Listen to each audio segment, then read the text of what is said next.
Hi, this is Unsuitable with Mary B. Safrit, the podcast where I interview single Christians about their lives and faith. Hey, welcome to the first interview of our next series for season 3, dating. We haven't talked about dating all that much thus far, but this season, so many of my guests wanted to talk about dating experiences they had. This series, you'll hear from 3 awesome people about challenges they have faced in dating and how they are working through those. First up, we have Mark Engle. Mark works in venture capital. He is a Seattle native, an opera lover, and an avid runner who lives on the Upper West Side. In this conversation, you'll hear us talk about Mark's path to New York, a challenging dating relationship he had a couple years ago, and where he finds hope. So, let's get to it. Hi, Mark. Welcome to the Unsuitable podcast. Hi, Mary B. Glad to be here. Yeah, thanks for making your way all the way across the park. Across the forest, as my friends say, yeah. Yeah, just a real trek to get over here. Though you do live right by the Trader Joe's. I do. Which I'm very envious of. You're welcome anytime. Come on over. I try to get over there maybe every 2 weeks because it's an excursion. It's like a half-day extravaganza. Oh, wow. You must because I walk across the park and I bring my grandma cart with me so I don't have to I love carry. that you do that. I tried for a while to just have my bags and they were really heavy. That's a lot to schlep. Because I get a lot of stuff. You got to stock up because there is not a Trader Joe's on the east side, which is a travesty. It is a travesty. Yeah, it doesn't make any sense. So Trader Joe's, if you're listening, which you are not, there's plenty of real estate here that would be adequate for a Trader Joe's. You're ready to spend money. Yeah. Okay, yeah. There's so much neighborhood buy-in. They need to know how much they could be making. Yeah, they're losing money. They are. And it's weird. It's this bragging rights opportunity that I have as an Upper West Sider that I don't feel makes sense, why do we have a Trader Joe's but you don't? Yeah. And I think there's 2, no? There's one on 91st Street as well. That's right. Just selfish over there, hoarding the Trader Joe's. Selfish. Hoarding the affordable groceries. Yeah. That's the Upper West. Yeah. Yeah, grocery hoarders. Yeah. So speaking of the Upper West Side, what brought you to New York initially?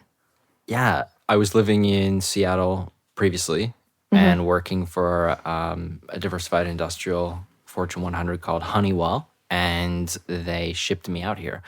I was going through a rotation program with them, and they gave me the opportunity to take a job within the company on the East Coast. Nice. So I took it, and they shipped me over here, and they paid for my moving expenses and all of that. Oh my gosh, what a dream. It was okay. Yeah. I mean, it was fine. Yeah. It was pretty good. And so, yeah, I ended up over here. I originally moved to Brooklyn. Okay. I am not cool enough for Brooklyn, is what I learned very quickly. So I landed in Brooklyn, and the job that I had was actually out in rural Long Island. Oh. That was the location of the office. Okay. Did some work there, and then got an opportunity to work at their corporate HQ, which is out in Jersey. So about as far away from New York to the west as Melville was to the east. Yeah. And was doing that for a while. And then I left that and started working in the city. And I've been very happily living and working in the city for about 2.5 years. 2.5 years. Okay. So that's just that you've been working in the city and living in the city versus how long have you been here total? So when I moved to Brooklyn from Seattle, that was 5 years ago. 5 years. It's a decent amount of time. It's okay. Do you feel like you've settled in and do you feel like a New Yorker? I don't think I think there's some pithy saying about how you're not a New Yorker until you're 10 years in, something like that. If you're 9 years, you're still new, something like that. Right. I think that I'm comfortable here. I'm happy here, but I certainly see that I'm compared to the people, at least in my neighborhood, Upper West. I'm the newcomer. Yeah. Yeah. Yeah, I feel like the Upper West Side and here as well, there's a lot of really established families and older people who have lived in New York like their whole lives. Which I love. Yeah. Those older people. Yeah. I love the Upper West. So I live on 74th and Broadway, and Yeah. it's, in my opinion, it's just the best place to live on earth. I adore it. And part of it is these lovely old people Yes. that are just, they're there, they're shopping at Fairway, or if Yes. they figured out this newfangled Trader Joe's situation, they're there too. And man, they're just really great. Yeah. You know, they're just living their lives. So what has been a challenge for you living in New York? Just any and all challenges. Sure.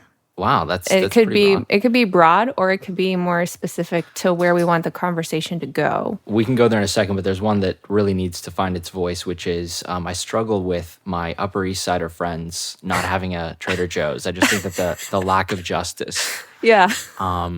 you know, it keeps me up at night. Yeah. I appreciate the solidarity. Yeah, I'm with you, Mary B. Yeah. We need to fight I this need to injustice. when I post about this on Instagram, I'm going to tag Trader Joe's. We need to get on the gram and use our voice and our Yeah. platform and affect change. Yeah.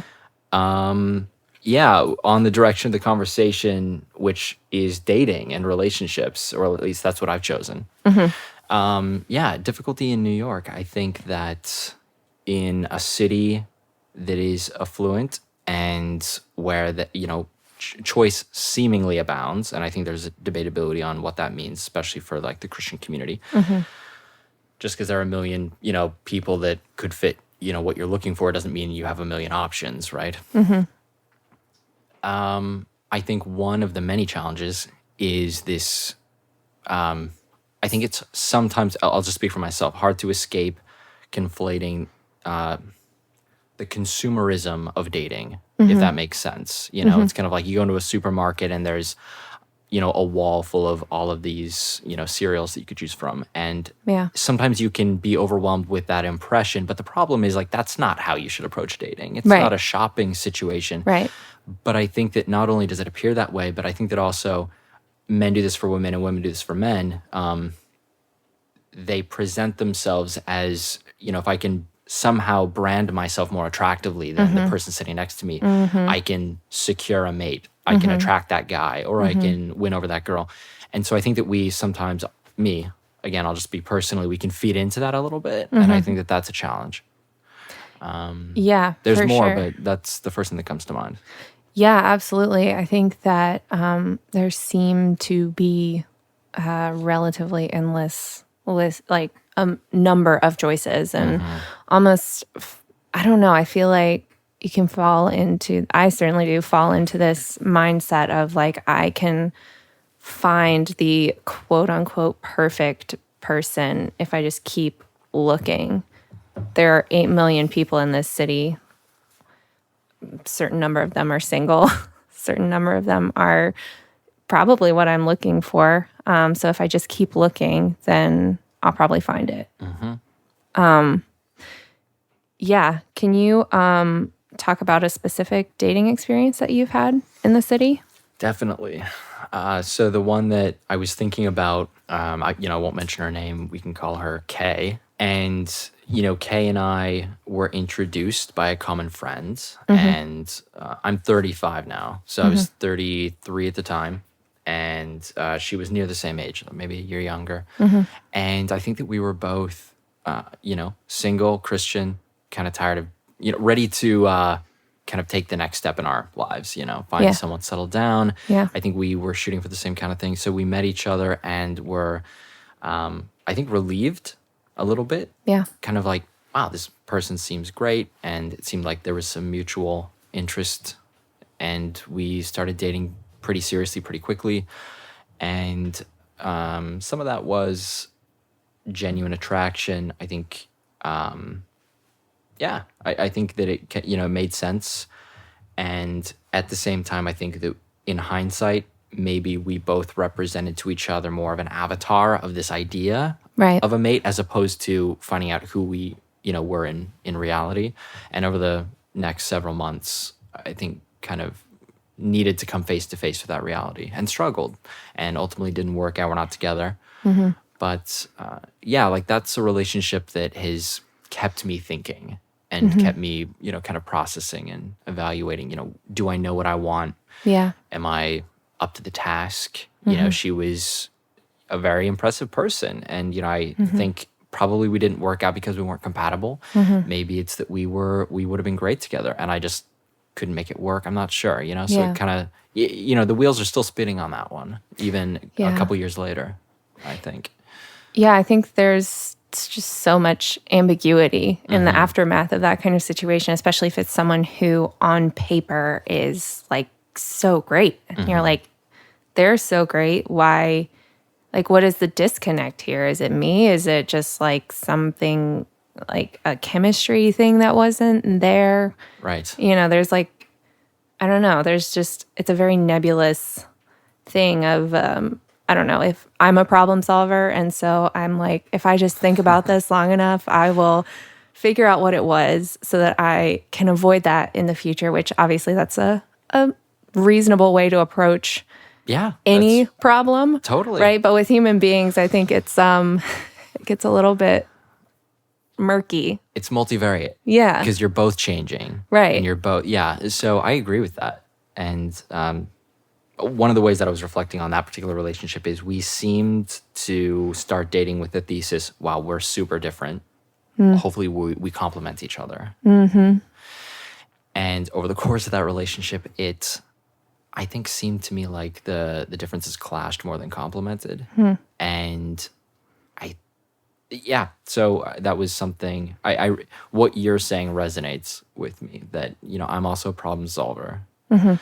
And I maybe optimistically, maybe arrogantly feel like I can probably solve most problems just given enough time and, you know, effort. And it's just too bad when things don't work out. And, you know, my hope is to, you know, be looking back on that and be learning and not thinking, you know, it didn't work out because I failed. But instead, you know, it didn't work out because maybe we weren't meant to be. Yeah, there's that's where I'm at. so many factors there too, because it like could just be a timing thing. It could, I don't know, it could be something that you're not even considering, right? That's just gonna, I don't know. It's just, you don't know. Yeah. You don't know where, like, exactly where her head and her heart is.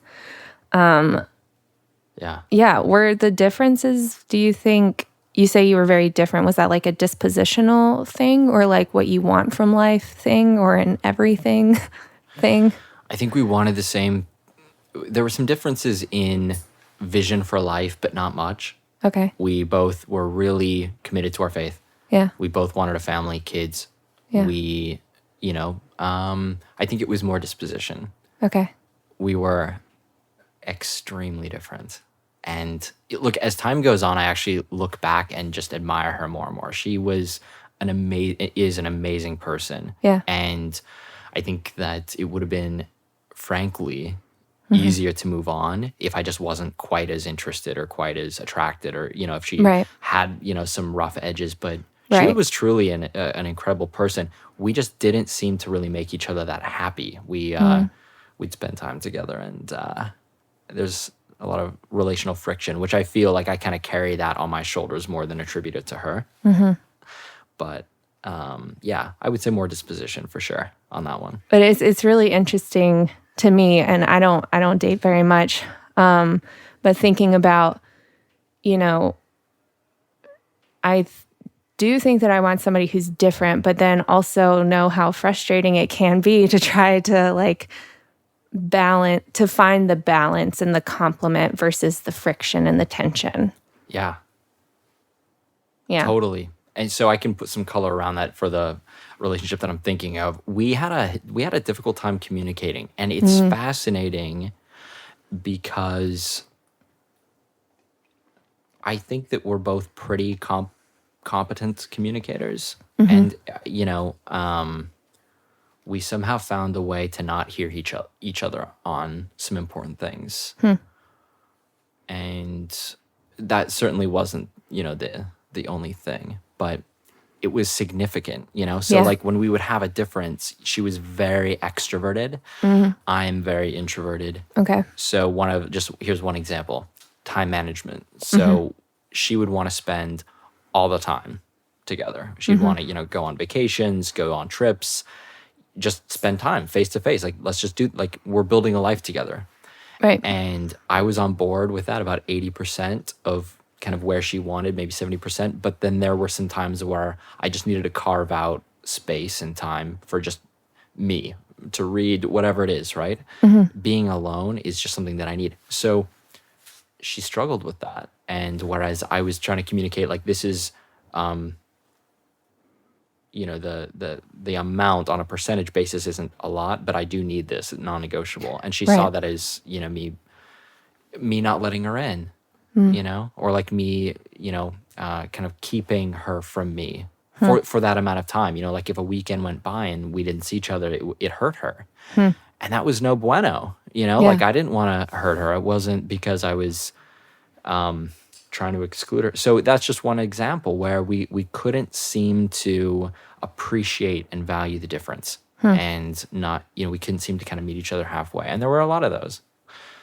So it's tough. Yeah. Yeah. And communication, as a communicator, a professional communicator, I think it's really interesting to think about, like, how to say something that's important to you or something that's like personal or emotional in a way that another person will be able to hear it. And there's only, you can't control a lot of that, but I mean, there are some things, some phrasing and, different strategies that you can use, but a lot of you don't actually have the ability to change that person's perception or the filters that that they subconsciously have and that they're like interpreting information through, like previous experiences that they've had, previous relationships that they've been in. Absolutely. You have no control over that. Yeah. And so it's a tricky thing to interact with human beings, and especially in such a deeply intimate and personal thing as a romantic relationship. It's tough. Yeah. I agree. Yeah. So do you feel like this is something that you have worked through, or it's something that you keep coming back to? You've kind of talked about this a little bit, but do you feel like you're in a place where maybe you're ready to start dating again? Or is this like an ongoing thing, these questions that you have about how the relationship ended and not having a ton of resolution there? Right. Is that like a forefront of mind thing or a... Great question. So I've dated since, and so I wouldn't say that I'm obstructively hung up on it, but I would say that there are aspects of that relationship that I'm still, it's an author that, I listen to and I read, and they make the point that when something in your past, if you're still processing it, it probably means that you haven't quite figured out how to avoid whatever happens for the next time. Like there's something that you still need to learn. Yeah. And once that clicks, then you can kind of move on. I have substantially moved on. I don't feel like I'm emotionally or mentally hung up. Right. So that's good. Yeah. And, dated since then. I had actually a significant relationship since then. But there are still... there are still things in that relationship that my mind goes back to and is still kind of puzzling over. So I'd say, maybe just to answer your question, I have moved on, but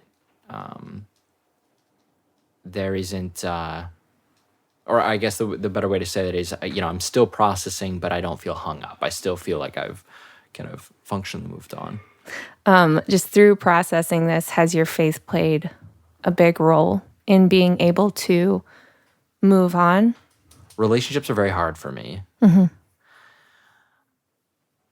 Quite hard. So I think that probably, maybe not my faith, but I think that God and the Holy Spirit have probably done some work behind the scenes on my behalf, I think, in just trying to calm my heart a little bit and not get so hung up on, this didn't work. Like it's very easy to be self-critical. So I think that probably something like, maintaining a hope and not getting too, caught up in having it not work out. It's a blessing that she and I think continue to be strong in our faith. There were a couple of touch points after having gone separate ways that we saw each other and kind of reconnected. And there was, I think, just a lot of positivity. Like there weren't, we didn't see each other from across the room and avoid each other.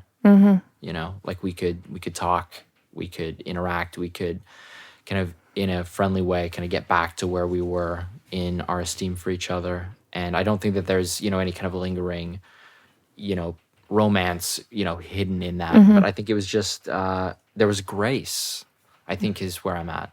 Yeah. That took me a second to kind of walk myself into that and to verbally process. But like I think that what's unique about the Christian faith, and I think that something that's been great in this relationship is grace. I think I need to have grace for myself. I hope and trust that she has grace for me, that I have grace for her. And I want to add something else to that. Great. Christian community. So what's been good and bad about that relationship is me and this girl, Kay, we have a lot of community overlap. We're both in the same church, very, same circles. So I think that grace has extended, and I hope that it continues to do so. It has kind of extended to the social circle where I think that people are sensitive to maybe invite us to the same event, but not because they know that there's some sort of like ill will or they need to avoid each other. But I think that, just prudence maybe. I think that she's seeing someone now, and I'm grateful, even though it takes some navigating, because if she and I had no overlap, then there wouldn't be any messiness. But on the other hand, there would be there wouldn't be a kind of like knowing and being knownness of the community, and I'm grateful for that. I'm grateful to date in the church and in the community, even when it doesn't work out. We're a family. We're all collectively the bride of Christ, and ultimately we have the same story. And so, I'm sure there's more there that I could try to like find my way toward, but I think that's it. Just that I'm grateful that Christian community has also played a part in our relationship. I mean, it's certainly what introduced us. Yeah. I mean, I think that there is maybe I've certainly experienced some hesitancy in like dating inside of my community at church, which like that should be like the ideal place to like meet people and start dating. But that like, I'm very like cost benefit driven. I'm mostly cost driven. A friend called me out on that recently. But like, the odds of this working out are not astronomically great in my mind, just because of who I am as a person, I guess. A little bit more erring on the side of worst case scenario.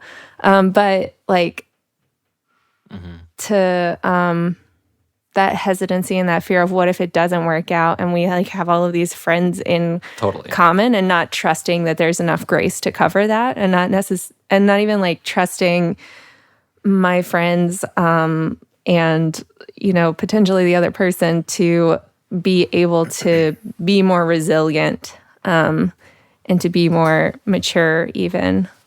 To facilitate a healthy situation, or to even trust that even if it completely blows up and is terrible, like God still has me. That like it will be okay in some way, shape, or form moving forward. The struggle is real. I totally see what you see and feel that same thing. And it's tough. And look, I made a decision a while ago that I was just going to try to power through that. And date in the church. And I've tried to date in the church. I've tried to date out the church. I'm still, I guess, figuring that out. But I mean, in my experience, I've had experiences that both contradict your intuition, which is my intuition, and also affirm it. Right. Like some have been like, wow, you know what? This didn't work out, but we're still cool. And everyone's friends. And we all get along. And then there's been the opposite, like huge rifts. People have to choose sides. And so, it's a real thing. And I don't have an answer or a solution, but I think that we just need to be, we as Christians, I think, have the opportunity and the obligation to deal in hope Yeah. for non-Christians. And I think that part of that is just acting and living boldly. Things aren't going to work out, but I think that we should be hopeful. Yeah. And if there's an opportunity in front of us, in front of you, in front of me, I hope that we have hope and try to move forward constructively. If it doesn't work out, we take it on the chin and trust that, we'll find ourselves back on our feet. And, Yeah. it sucks. And that's, Yeah. I suppose that's the game. Yeah. I think that the challenge in there is to, when it doesn't work out, like maintain that hope that this doesn't change anything about my worth as a person. Right? Like, and even I think that there's a lot to be said for grieving well and feeling and experiencing all the emotions that come along with, this kind of with this kind of a loss, a breakup. But, being able to go through all of that surrounded by people who are going to affirm that worth, that intrinsic worth that we all have as image bearers. Yeah. I mean, easier said than done, I guess, but yeah. Easier said than done. So but to also know that there's grace if like I totally don't handle it well, right? Yeah, totally. You and I are really on the same page here. Like, because there's a huge cost, and I know the right answer, but I never feel the right answer. Like when things don't work out, I'm like, man, this is, the right answers are not good enough for me, anyways. Right. Yeah. Like at least in the near term, like maintain it. It takes some time to kind of get back on the highway. You've taken an off ramp. You're like, okay, let me get back to hope. Right. And emotionally, that takes some time doing. You mentioned earlier, you just said something in passing that relationships are hard for you. Is there a specific thing about them that you find challenging? Or is that just kind of a mostly. self-assessing thing where you're like, I just can't get this right? So funny. Because I think everyone does feel that challenge. I don't know. I guess there are people that are probably good at dating, maybe, right?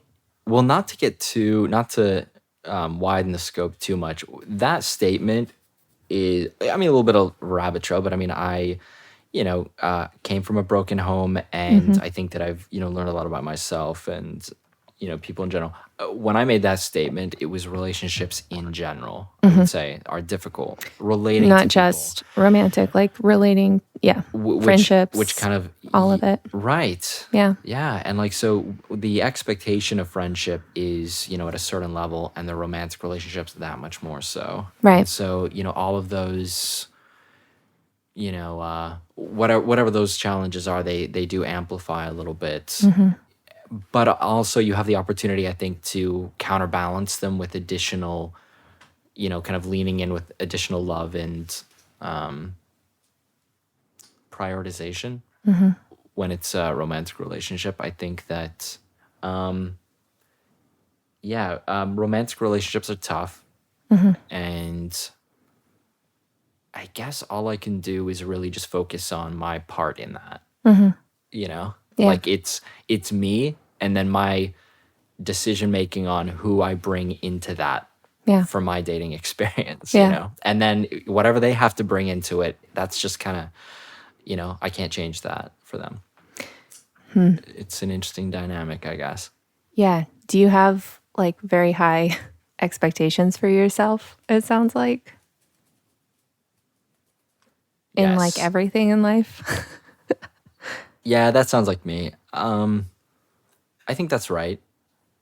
And I think there's some foolishness there. I think that there's a self-absorption or a taking myself and my life too seriously. Look, how many billions of people live on the earth and have lived on the earth? Who am I? I'm just some guy. Maybe I get hit by a truck the next day, and then I'm gone. And then like everyone gets on with their life. So like, what does it matter? Maybe I just take a shot and date a girl and try to make it work. There's a lot of overthinking. There's a lot of arrogance and pride, I think, in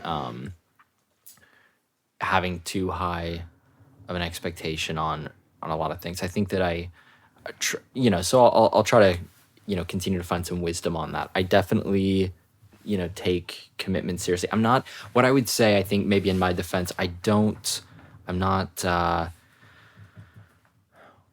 of all of my character flaws, I would say that one of them isn't an aversion to commitment.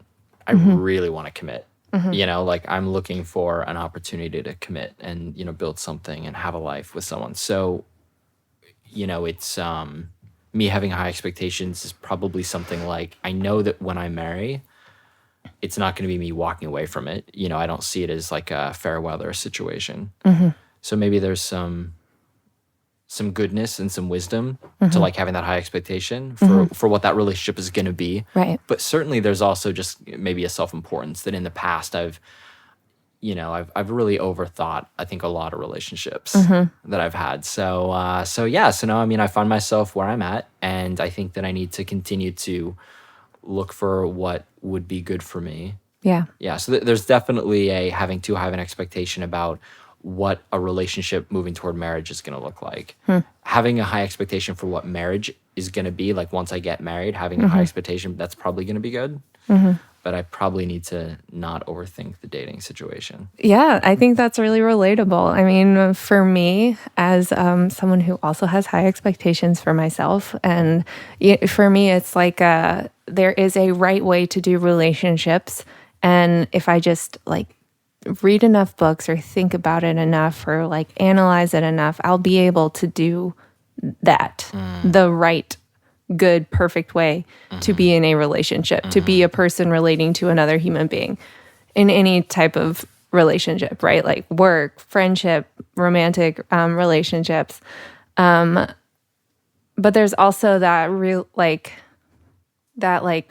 dual side of perfectionism for me, where it's like, if I just work hard enough, I'll be able to do it. But also the realization that like I am fundamentally incapable of doing this perfect idea that I have in my head of what it should be. And so there's also that sense of like nihilism is maybe too strong of a word, but like kind of a defeatist attitude towards it. Like if I work hard enough, but also I know that I won't be able to do that. And for me, it's very much an achievement-oriented view of what relationships are, which is something I've been working through personally of, oh, right, that's not the point of any of this. It's not like winning at a relationship, right? It's like it's like this refining thing, and we learn more about God by being around each other.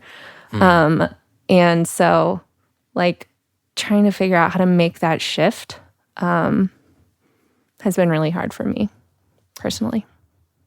That's relatable to me. Totally agree. Yeah, I feel that. And yeah, the achievement of dating. Which is like also a very New York way to view dating, probably. I think the thing that I struggle with the most in New York is it does not seem to be a culture that has any concept of lifelong commitment. Yeah. There's a concept of lifelong stuckness, which everyone's trying to avoid. You know, like if I make the wrong move in my career, it'll be a dead end job. I hear that a lot. Dead end. Is this a dead end relationship? Is this a dead end job? Am I gonna buy this, condo and then get stuck here for the next 20 years? So yeah, that's real. It seems to me that people's concept of a lifelong whatever it is net negative, and that the best life you can live is free, unattached, open horizon for the whole rest of your life. And that has never made sense to me. That is not intuitive to me. Like I understand the appetite, but immediately seems false.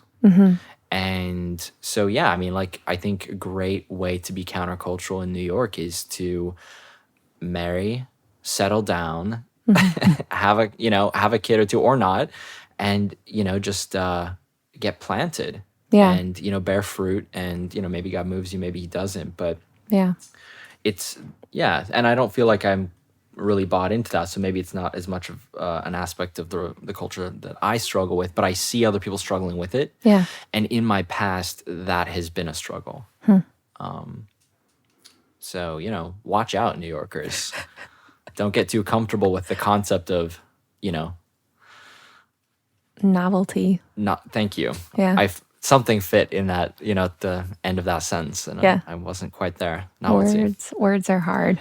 As someone who does words for a living, I can tell you, words are hard. Yeah, and I totally find myself guilty of that mindset, that like kind of dead end.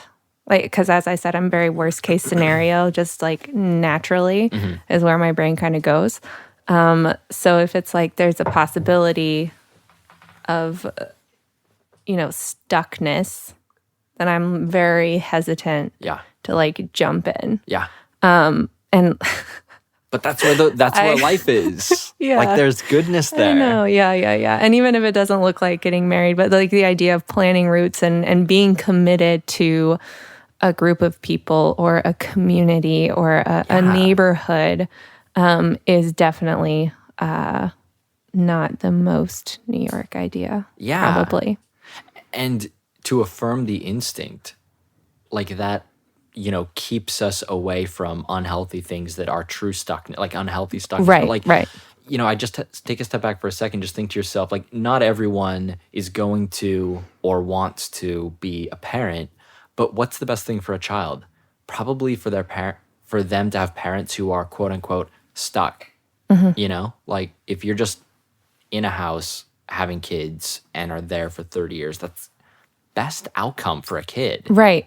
Like assuming that things are healthy and good, Right. as opposed to like jet setting lifestyle parents that are, maybe I want to stay married, maybe I want to do my own thing. And like, that's so, it's not part of the fabric of like the family unit and how people, I think, develop it from childhood through adolescence and, Right. just anyway.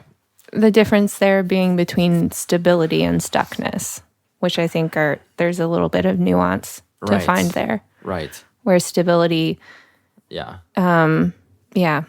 stuckness implies a complacency. And a complacency moving towards like devolution. Is that a word? Anti-evolution. Backward solution. Yeah. Devolution. We're going to say that's a word. Man, words are hard. Regression. Regression. That's it. That's the one. There we go. Regression. There we go. Regression versus stability, which allows for continual growth Yeah. in a safe environment. Yeah. Yeah. Yeah. No, there is something there. Because you also, you don't want to have kids and then have them grow up in a stagnant household, right? Right. Like they want to see that, mom and dad are growing and developing in their own rights. But Right. so there's, interesting. A lot to think about. So dating. Yeah, I guess, looking for that person to get stuck with. Find that person. To get stable with. To get stable with. Yes. Look at you being the PR end of this discussion. Do what I can. It's a one-woman show here at Unsuitable with Mary B. Seyfried. So You're doing great. Got to wear all of the hats all the time, except the sound editing hat. That is not a hat I wear. Okay. Thankfully. Thankfully? Yeah. You're just not into it. No, I also don't know that I would be especially good at it. It's very finicky, and I frustrate easily with finicky things. Got it. So, Steer clear. just a little fun fact for all you listeners. Learning more about Looking Mary B for on the Mary B podcast. Which is just really the point here, right? If we're being honest. Let's... Just a huge spotlight on me. Nope. Well, it's a great conversation. Thank you so much for being here. To wrap up, will you tell me one thing that's hard right now and one thing that's great? Yes. One thing that is hard is seeing people who are unjust. And then one thing that's great, love. Well, Mark, thank you for being here. Thank you, Mary B. Yeah. Thanks so much for listening. Thanks to Mark for making the time to sit down with me. If you have any thoughts, comments, or questions, there are a couple of ways you can get in touch. 1, head to my website, marybseyfried.com, and subscribe to my newsletter. You'll get a special message from me every other Wednesday, and you can directly reply to any of those. 2, click on the Contact Me page on my website and drop me a line. 3, leave a review on Apple Podcasts. 4, follow me on Instagram at maryb.safrit. Theme music is by Chad Rollinson and sound editing by Andrew Kim. Unsuitable with Mary B. Safrit is copyright 2019, Mary B. Safrit LLC, all rights reserved.